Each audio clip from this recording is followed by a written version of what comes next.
Next है question number 66 सीएलपीए का, who is a holder in due course.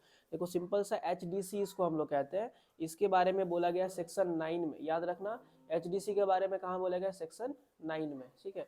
H D C, सी का cube कर देना मतलब सॉरी 3 का स्क्वायर कर देना तो कितना आ जाएगा 9, सी मतलब 3 है ना, ऐसे याद रख सकते हो। तो होल्डर इन ड्यू कोर्स के बारे में कौन सेक्शन में बोला गया, सेक्शन 9। और होल्डर इन ड्यू कोर्स का मतलब होता है जिसको एक निगोशिएबल इंस्ट्रूमेंट मिलेगा लेकिन कुछ कंसिडरेशन देने के बदले, प्लस उसको पूरा का पूरा इंस्ट्रूमेंट में भरोसा है कि वो जाली इंस्ट्रूमेंट नहीं है और उसको नहीं पता है कि इंस्ट्रूमेंट खराब है। तो एचडीसी हम लोग किसको कहेंगे, holder in due course means the person who acquires the negotiable instrument. मतलब जिस इंसान को निगोशिएबल इंस्ट्रूमेंट मिला है उसको एचडीसी कहेंगे। कब कहेंगे, जब 3 कंडीशन को पूरा करेगा। वैल्यूएबल कंसिडरेशन के बदले मिला, मतलब कुछ दिया तो मिला। गुड फेथ में लिया, मतलब कि वो समझा कि इंस्ट्रूमेंट पूरा का पूरा क्या है, करेक्ट है और उसमें कोई भी डिफेक्ट नहीं है। That is called holder in due course. Next question आता है, what is accommodation bill. Accommodation bill हम लोग किसको कहते हैं, देखो when a bill is drawn accepted और endorsed without consideration, when a bill is drawn accepted और इंडोर्स, इसको इंडोर्स करोगे ENDORACD, जब एक बिल को बनाया गया है, एक्सेप्ट किया गया या किसी और को दिया गया है लेकिन उसमें कंसिडरेशन मिसिंग है, क्या मिसिंग है, उसको हम लोग कौन सा बिल कहते हैं, एकोमोडेशन बिल। कौन सा बिल, एकोमोडेशन बिल। मतलब जिस बिल में कंसिडरेशन मिसिंग होता है उसको हम लोग कौन सा बिल कहेंगे, एकोमोडेशन बिल। फिर आता है what is the fictitious bill. देखो फिक्टिटियस का मतलब होता है जाली, मतलब जहां जिस बिल में ड्रॉयर ड्रॉई पेई तीनों का तीनों जाली इंसान है, मतलब वो उस नाम का इंसान दुनिया में एग्जिस्ट नहीं करता है, उस बिल को हम लोग क्या कहते हैं, fictitious bill. When the parties to the negotiable instrument that is drawer drawee payee are fictitious, क्या होगा वो लोग, फिक्टिटियस होगा। मतलब ड्रॉयर भी फिक्टिटियस, ड्रॉई भी फिक्टिटियस और पेई भी क्या रहेगा, फिक्टिटियस। उस बिल को हम लोग क्या कहेंगे, फिक्टिटियस बिल। नेक्स्ट क्वेश्चन है, what is floating policy. Floating policy हम लोग किसको कहते हैं, देखो the floating policy is a policy which describes the insurance in general terms and leaves the names of the ship or ships and other particulars to be defined by the subsequent declaration। देखो floating policy मतलब तैरता हुआ policy type में, ये marine insurance में काम आता है। इसमें क्या करता है, जो मरीन का ओनर होता है, जहाज का जो ओनर होता है, वो सिर्फ और सिर्फ क्या बोलते हैं, नॉर्मल टर्म्स में इंश्योरेंस को डिस्क्राइब कर देगा जनरल टर्म्स में, लेकिन नेम या शिप का नाम, किस शिप का इंश्योरेंस करवा रहे, किस सामान का इंश्योरेंस करवा रहे, वो सब छोड़ देगा, नहीं देगा। तो that is called floating policy, ठीक है। What is teeming and leading, थोड़ा सा इंपॉर्टेंट कह सकते हैं। टीमिंग एंड लीडिंग का मतलब होता है एक मेथड है या एक प्रोसेस है जिसके जरिए पैसे को मिसअप्रोप्रिएट या पैसे को चुराया जाता है बिजनेस में, ठीक है। यहाँ पे क्या होता है, इस सिस्टम में एक जन से जो पैसा मिलता है उसको चुरा करके दूसरे जन वाले पैसे को फर्स्ट वाले पर्सन के रूप में दिखाया जाता है। Under this method cash receive from the first customer is misappropriated by the cashier. यहाँ पे क्या करता है कैशियर, जो पहला इंसान से पैसा मिला उसको चुरा लेता है। मतलब क्या करेगा, अल्टीमेटली ए बी और सी से पैसा लेना है, ए से जो पैसा मिला वो रख लिया और बी से जब पैसा मिला तो वो किसके नाम पे दिखाया, ए के नाम पे, और सी से जब पैसा मिला तो किसके नाम पे दिखाया, बी के नाम पे। तो अल्टीमेटली एक बड़ा अमाउंट उसके पास रह गया, उससे वो चाहे तो एक्स्ट्रा पैसा कमा सकता है। तो that is called teeming and leading. Give an example of external voucher, bank statement, है ना। नेक्स्ट आता है current audit file, I guess ये रिपीटेड है, जिसमें वो ऑडिट फाइल जिसके अंदर में इंफॉर्मेशन रहता है regarding the conduct of audit of the current period. Current period के ऑडिट का इंफॉर्मेशन रहेगा, उस फाइल को हम लोग क्या कहेंगे, current audit file. What do you mean by the nominal partner, कौन सा पार्टनर, नॉमिनल पार्टनर, एक ऐसा पार्टनर जो ना तो कैपिटल लगाएगा ना ही बिजनेस में काम काज करेगा, सिर्फ और सिर्फ वो अपना नाम बिजनेस को दे दिया है कि तुम लोग यूज करो, that is known as a nominal partner.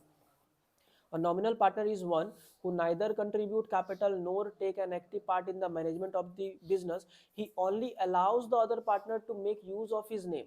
वो दूसरे पार्टनर को सिर्फ अलाउ किया है कि तुम लोग मेरे नाम को क्या करो, यूज कर लो।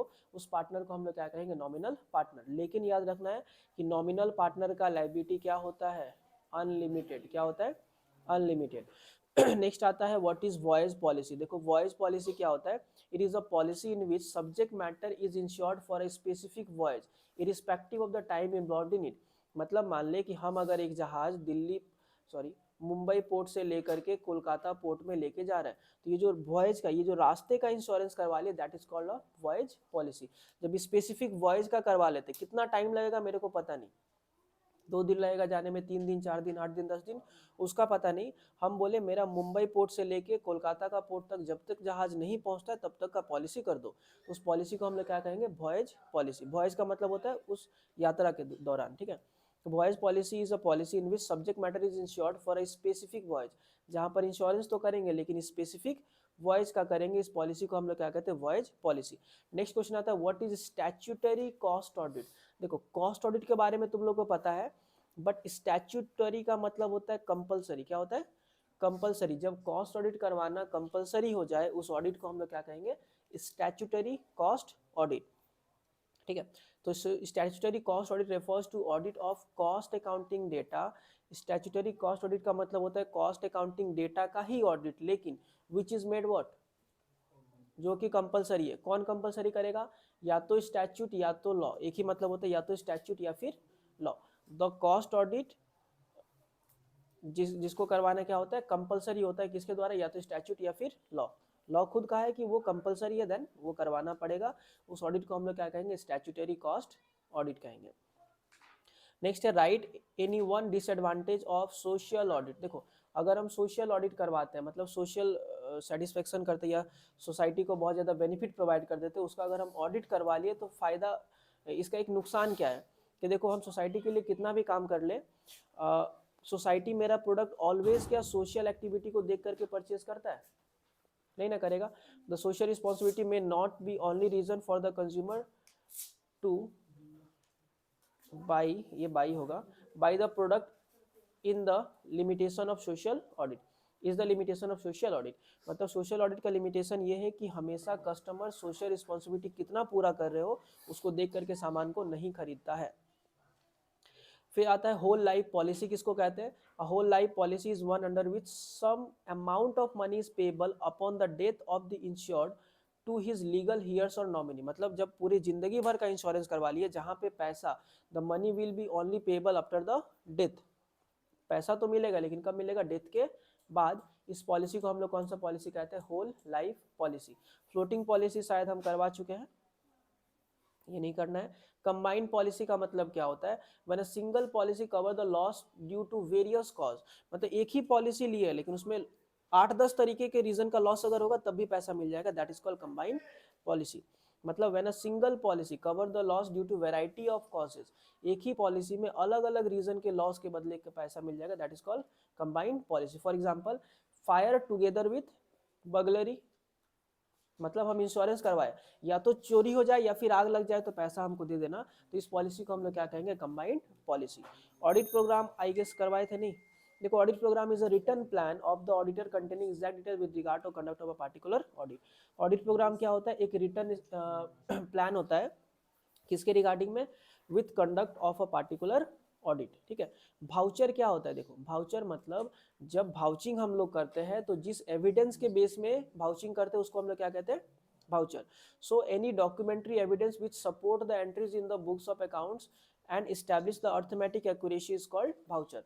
मतलब क्या हुआ, जो जर्नल दिया गया है तो जर्नल किस बेस में बना है, भाउचर के बेस में। तो जिस एविडेंस के बेस में जर्नल बना हुआ है उसको हम लोग क्या कहेंगे, voucher. What are the implied authority of the partners in a partnership firm. देखो अभी बात किए थे हम लोग, इम्प्लाइड अथॉरिटी जो कौन देता है, एक्ट देता है। तो इम्प्लाइड अथॉरिटी क्या होगा, buy and sale of goods on behalf of the firm, security of such assets and taking loan, receive payment of डेब्ट ड्यू टू द फार्म, ठीक है। फिर है कि बिल ऑफ एक्सचेंज में कितना जो पार्टीज होता है, कितना होता है, बिल ऑफ एक्सचेंज मतलब 3, नाम क्या है, ड्रॉयर, ड्रॉई एंड पेई, ठीक है। ड्रॉयर इटसेल्फ में बी द पेई। देखो बिल ऑफ एक्सचेंज एक ऐसा है ना जहाँ पे जो ड्रॉयर है वो पेई हो सकता है। नेक्स्ट आता है चेक का डेफिनेशन। तो हम लोग पी, बी और सी से जानते हैं कि चेक के बारे में दिया गया सेक्शन कितना, 6 में, 4, 5, 6, सी कहा गया 6 में। तो चेक का मतलब क्या होता है, a cheque is a bill of exchange. सबसे पहला बात, चेक क्या है, एक तरीके का drawn on a specified banker, लेकिन चेक को किसके ऊपर ड्रॉ करते हैं, एक बैंकर के ऊपर and not expressly to be payable otherwise than a demand. Cheque का पैसा सिर्फ और सिर्फ कब मिलेगा? डिमांड में। मतलब अगर चेक का तुमसे फीचर पूछ दे तो क्या कहोगे?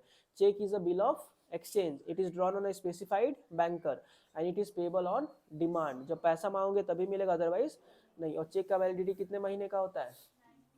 देखो ब्लैंक चेक क्या होता है, ये मूवीज वगैरह में सुने होगे, जब साइन करके बाकी चीज छोड़ दिया, अमाउंट भी भर लो, अपना नाम भी भर लो, that is called blank cheque. मतलब a cheque on which the drawer, मतलब हम अगर तुमको चेक दे रहे अपना साइन करके तुमको दे दिए, सिर्फ और सिर्फ क्या करेंगे? अपना sign, and leaves the other column blank is called the blank cheque. एक ऐसा चेक जिसमें सिर्फ और सिर्फ साइन रहेगा, बाकी कॉलम छोड़ देंगे ताकि जो पैसा उठाने जाएगा वो अपना भर ले, अमाउंट भी भर ले और बाकी इन्फॉर्मेशन भी भर ले, that is called blank check. Next आता है स्टेल चेक। कौन सा चेक? Stele check. मतलब जो चेक एक्सपायर हो गया, क्या हो गया? स्टेल। ठीक है, स्टेल हो गया है, मतलब स्टोरी याद है? स्टोरी, स्टोरी से कर लेना। स्टेल मतलब क्या हो गया? स्टोरी, मतलब जो एक्सपायर हो चुका है। और cheque which is presented for payment after a certain period, typically कितना महीने के बाद? 3 महीने के बाद। अगर हम 3 महीने के बाद किसी भी चेक को लेकर के जाते हैं तो उस चेक को हम लोग क्या कहेंगे? स्टेल चेक कहेंगे। नेक्स्ट आता है बैंकर चेक। बैंकर चेक का मतलब क्या होता है? जो चेक कौन बना के देता है? बैंकर। जैसे तुम्हारा अगर बैंक में अकाउंट नहीं है फिर भी तुम चेक बनवा सकते हो। 10,000 का अगर बनवाना है तो बैंक को 10,000 और समथिंग एक्स्ट्रा कुछ रुपया देना, तो बैंक क्या करेगा? चेक बना करके तुमको दे देगा। So banker cheque is an instrument issued by the bank. एक इंस्ट्रूमेंट तो है, लेकिन इशू कौन करता है बैंकर चेक को? बैंक। लेकिन किसके बिहाफ में? कस्टमर के बिहाफ में, to pay a certain sum of money to specific person. लेकिन हाँ, ये सिटी के अंदर ही पैसा मिलेगा, ठीक है। और ये बैंकर चेक कभी भी डिसऑनर या बाउंस नहीं होता है।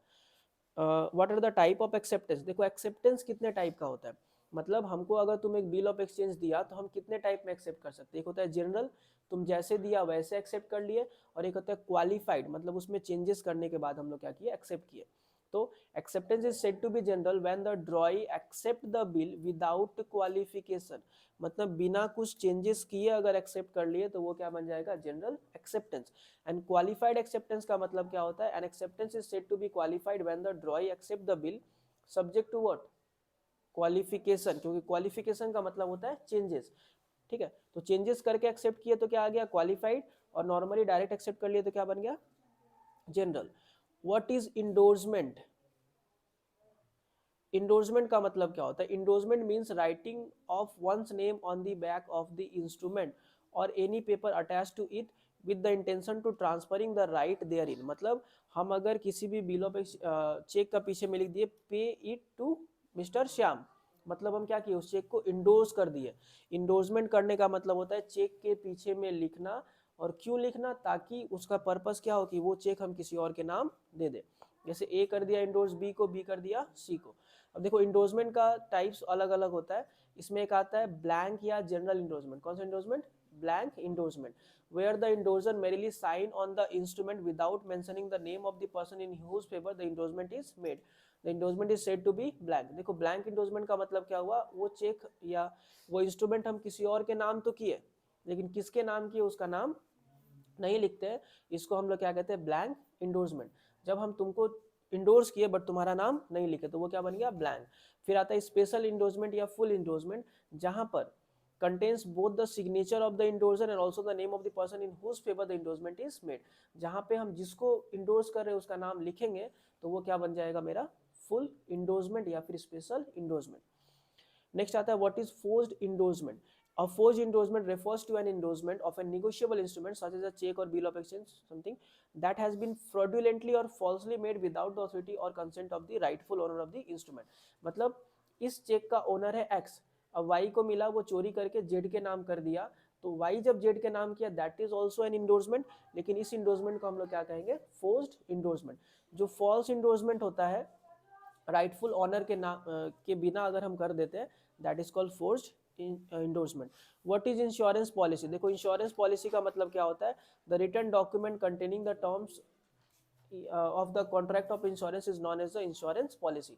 मतलब जब हम लोग इंश्योरेंस करवाते हैं तो इंश्योरेंस कंपनी जो पॉलिसी का पेपर देता है that is known as a insurance policy.